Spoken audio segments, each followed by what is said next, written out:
Hello everyone, I hope you're having a great day today. So today we are doing a industrial inspired penthouse, and this build is actually inspired by a building that I saw on a trip over the London Bridge. Well, not London Bridge, Tower Bridge, and there was a house that had a sort of tower area and a conservatory bit, and it looked super cool, so I thought I'd try and do my own version here in The Sims.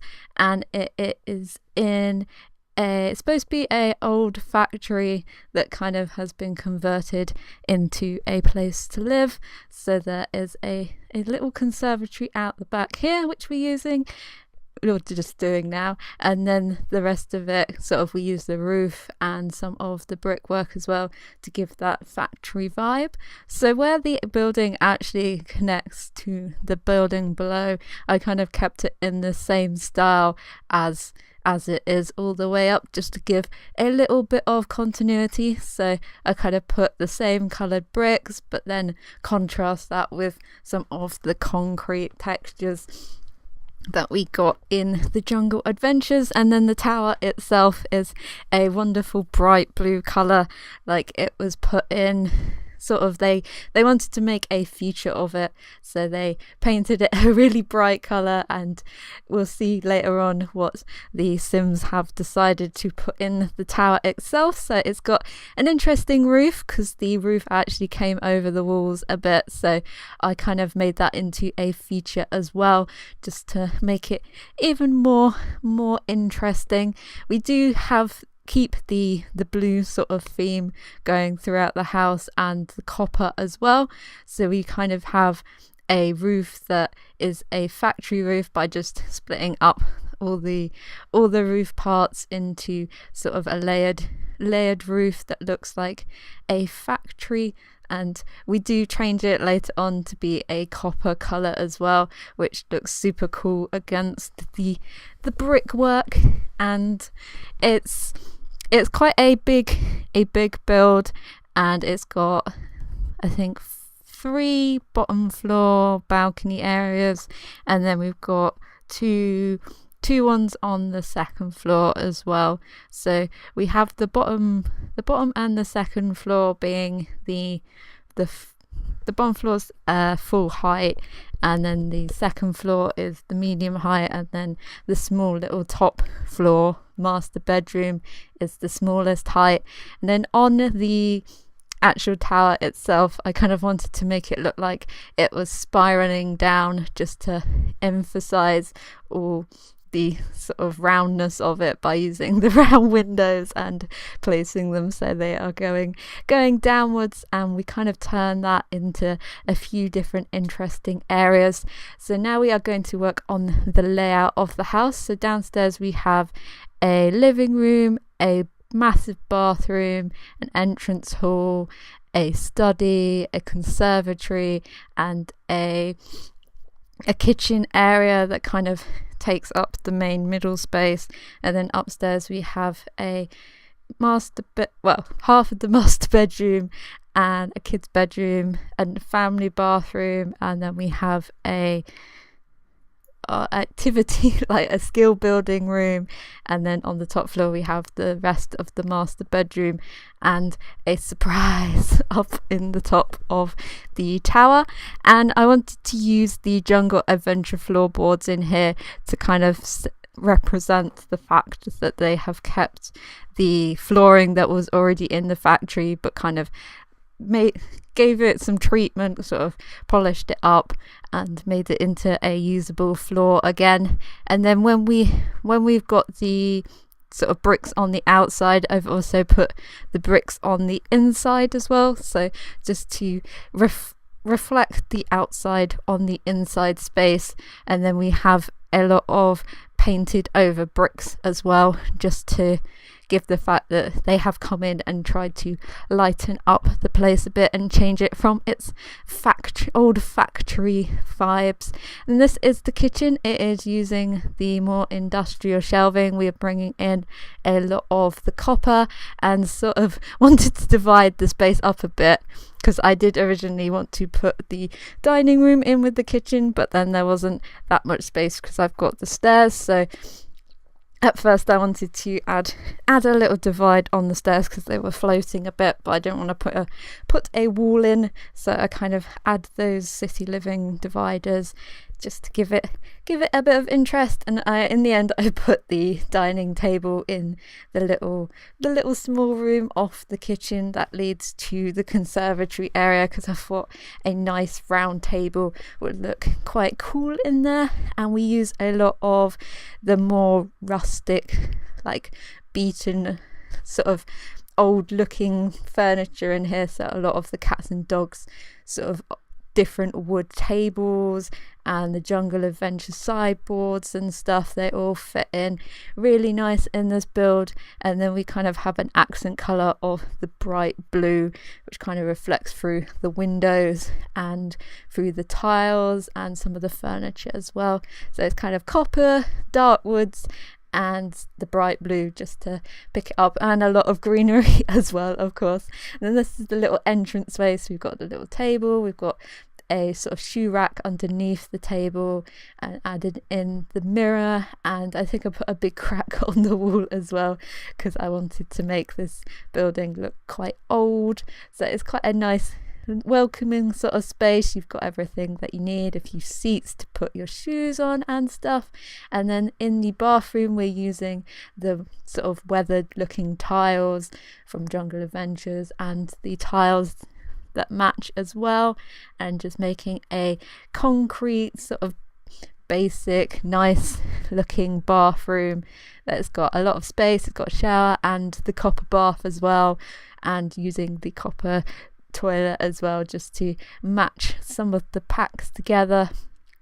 And it comes into a nice little space, and getting in that greenery behind the bath as well, because that was a little space I could sneak some more plants in. And then this is the living room, so it kind of splits into two because we got the corner seats in the tower bit, that's the bottom of the tower, and I wanted to try and make that into the living area for the TV, but it wasn't quite working how I wanted to, so I kind of shift that space over towards the more windowed area, and then we have the tower part as a sort of little quiet nook that you can go and do some quiet reading or just chill out in that space.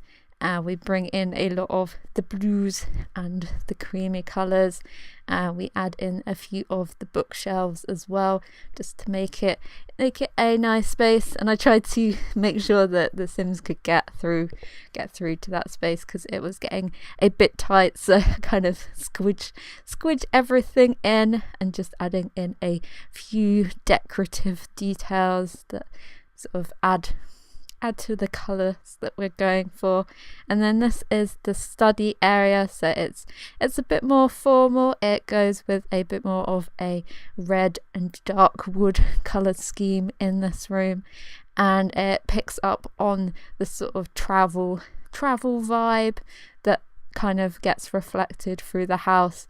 And then I make a double height sort of old bookshelf looking area, and it really annoyed me that none of the furniture actually matched until I found the brown colour. And then we used that really vibrant rug from the Jungle Adventure and some pots and a skeleton in the corner just to make it look like there is a little meeting area and sort of allude to what the Sims might be doing in their spare time. Then I just added in a little rug into the dining area, and then added in some pipes as well, because you've got to have some copper pipage about, especially if it was an old factory. And then we're going to work on the conservatory, so we're using the stuff from laundry day, so that always fits in very nicely into the conservatory area. And then using the hanging vines and stuff from Jungle Adventures, and I used some of the stone decorations as well to kind of add into the outdoor areas. So we've got two on the back. We've got one that's a barbecue area, and then we've got another one which is kind of just a chill out area.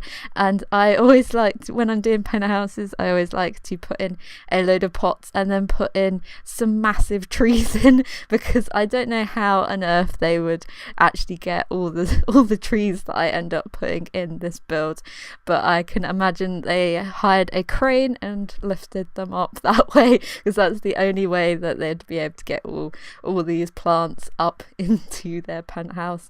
And I wanted the tiles to represent that they've been like weathered, so I kind of picked the more rustic ones, and then did a little bit of a pattern in the paving itself, and then picked out the yellow as sort of a key colour for the outside. And I also used the toddler lights, fairy lights as well, just to add in some detail and make it quite nice for parties and stuff if you were having that on the balcony area.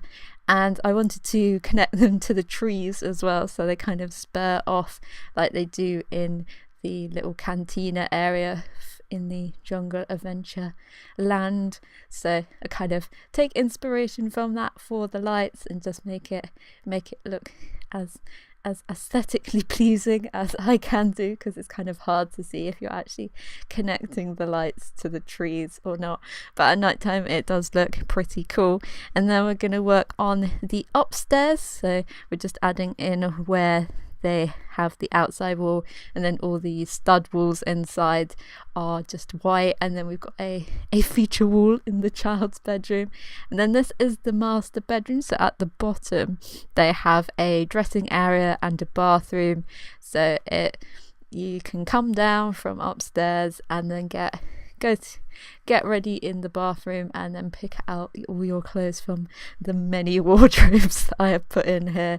And we've got some mirrors. We have make some little custom shoe racks by lifting them up, and we've got some clothes that's hanging out, and it's just a very fabulous way to get ready in the morning. You've got everything out, like the makeup and all the products as well. So I don't think you'd be able to use some of the dresses because I've put objects in them, but I think it looks pretty cool. And we've got the seats as well, so you can, if you've got anyone around or you're getting ready for a party, then it would be quite a good social area. And then just putting in a bathroom that's a bit more sort of on the black colour scheme. And I remembered that because of the massive arch, I didn't think anyone would want to. You would want a bit of privacy, so I put up a curtain as well. And then this is right at the top of the build. We have the master bedroom part. So we have the 4-poster bed, the more modern one, and then we've got a little private living area with a TV, and just using some of the different coloured blue mats to make it a bit more interesting. And we've got a load of paintings in the same colours as well. And then this is the kids' bedroom, so we're going for a blue and white theme in here, and it's a bit more fun, kind of bring in the yellow as well. So they've got a little desk area with some bookshelves and some cool stuff on the wall as well. And they've got their own balcony outside, which I kind of make more tailored to their age sort of thing, just to make it a bit different to the balconies that we've got downstairs. And I actually found some posters that I've been wanting to find for a while to just shush the room up a bit and make it a bit more personal. And then we've got just 2 seating areas, and then use the little mirrored table from City Living just to make it a bit more fun. And we put some kids items and some books outside just to make it their own. And then I have furnished the other bathroom, but I did that off camera because we when you've seen one bathroom, you have seen them all. And then this in the hallway area, I just wanted to make a little sort of chill out area. So we've got some bookshelves, we've got some seats, and then we've just got some tables and stuff, because I always forget about the laundry day tables and shelving units that we got, which work perfectly with the colours that we're going for in this build, and just adding in a few artworks. And then this is the skill building area, so we've got an easel, we've got a bonsai tree and a workbench, and then I add in an archaeology table as well. And then upstairs I was like, yes, this is a perfect space to put on observatory, because who doesn't want to have an observatory right at the top of their penthouse in the tower? So I thought that would be quite a fun thing. I don't think your Sims will be able to use that though, because of how little space there is. And then we're going to add some more trees and make a little sort of chill out picnic area on top of the second balcony, and then going around making the third balcony on the bottom floor, but which doesn't have too much things. It just has a few plants and some seats. And then we're going to finish up by adding some extra greenery along. And I realized that the things were sticking out for the oven, and then we make all the roofs a nice copper color and add in a bit of a trim and some detail around the place, and that is it. So these are the screenshots giving you a good look at the layout and some more detailed photos of what it looks like in the inside. So thank you for watching. If you did enjoy the video, please give it a like, and if you'd like to see any more builds, then feel free to subscribe, and hopefully I will see you in the next one. Bye.